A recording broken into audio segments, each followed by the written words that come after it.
Hi everyone, I'm Dan Carbone and I have Jackie Vocare with me. Hello. And we're with a company called Virteom. And we get this asked a lot. This has actually been going on for about 20 years.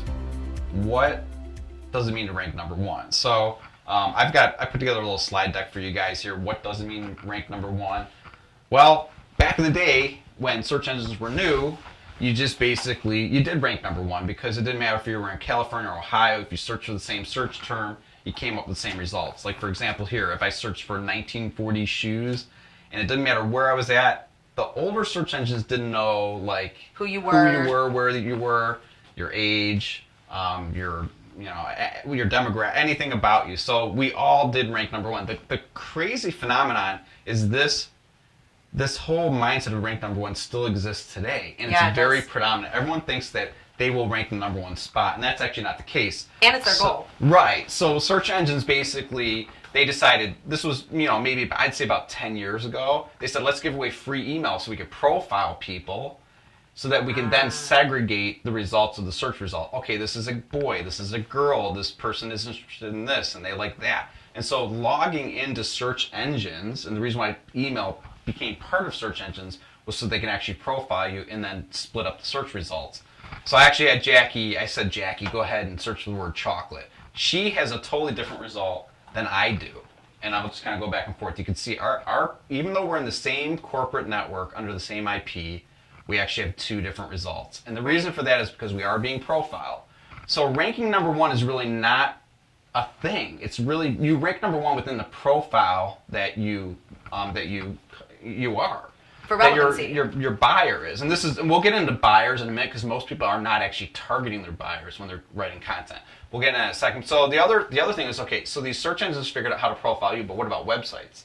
They couldn't figure out how to profile websites, so they came up with Google Analytics. Google Analytics used to be a platform called Urchin, which was about $6,000 to buy, and Google bought it and then gave it away for free, and people were super excited. Oh my gosh, I can use Urchin and put this on my website. Huge. But what they were doing here is they were now measuring the performance of the website itself along with the buyer profile. So you put those two together, and now we're understanding what ranking number one really means. It's a part combination. What's on my website, and am I actually hitting the buyer profile? I couldn't agree more. So there's two things there. How do you measure this?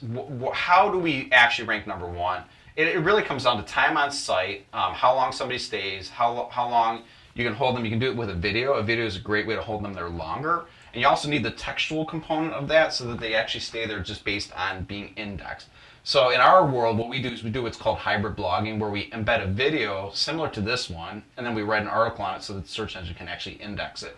We want the video there to hold them longer, and then the indexing. The other thing that we have found is our clients don't have time to actually do all this.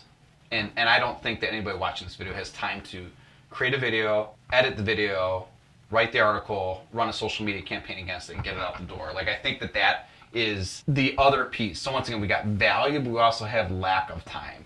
So and time is needed to create value. Right. Lack of time is something that just, like, I don't think it even factors the fact that you just don't have time to do all this. Right. So then also I threw in here, pretty doesn't cut it. And what I mean by that, if you go, I'm going to switch back here. Pretty doesn't cut it. If you look at Amazon, it's kind of ugly, really. It's not cute. But it provides value. And that's where, like, when people come to us and I call them, I don't call them crazy, but I think we are all crazy. Because we stress so much time on, oh my gosh, the homepage must look perfect, it must do this, it must do that. What about value? Because value is actually what the search engines are after. They are not really looking at how it's being presented as long as it provides value. But we stress so much on the look of it, of your site. But we have to look at value. And then I also say, please stop blogging about things that are not valuable to your customer. Like, I want to blog about our office dog. Does that provide value to your buyer? If it doesn't, do not put it on there. So buyer persona development is really important. Make sure you do buyer persona development. And then you just really need to speak to your buyer. I mean, you want to speak to your buyer and only your buyer. That should be the only voice on your site. If you were speaking about anything else, like the culture of your business, your downtown city or whatever it is, get rid of it. And I was being sarcastic here. You also need to quit your day job and work on this like constantly. But the truth is you really kind of do. You do.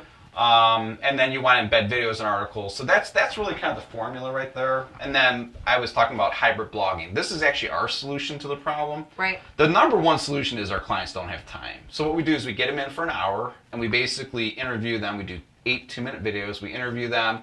And then my team goes out and writes articles on those videos. And we release those every single week for 2 months. All we need them for is an hour. We have them come out here and we actually do this exact video interview. The exact thing we're doing here, except we do make these down to 2 minutes. The reason why this one's longer is because I really want everyone to understand like how this whole thing works.